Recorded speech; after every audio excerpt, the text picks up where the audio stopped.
യോഗമില്ല എന്ന് പറഞ്ഞുകൊണ്ട് ഇനി ഒരു കുഞ്ഞുപോലും ഇവിടെ ഇരിക്കല്ലേ.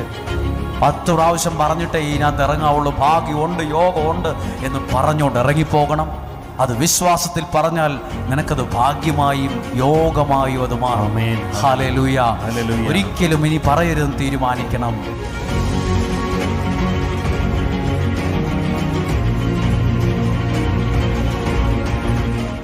നമ്മളെല്ലാവരും വളരെ വളരെ സാധാരണക്കാരും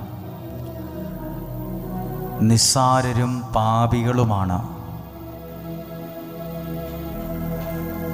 ഇവിടെ ഓരോരുത്തരും വന്ന് പ്രാർത്ഥിക്കുന്നത് ദൈവികമായൊരു നിയോഗത്തിലാണെന്ന് ഞങ്ങൾ 100% വിശ്വസിക്കുന്നു. ഇവിടെ വന്ന് പ്രാർത്ഥിക്കുന്നവരെ അനുഗ്രഹിക്കുന്നൊരു ദൈവ സാന്നിധ്യമുണ്ട്.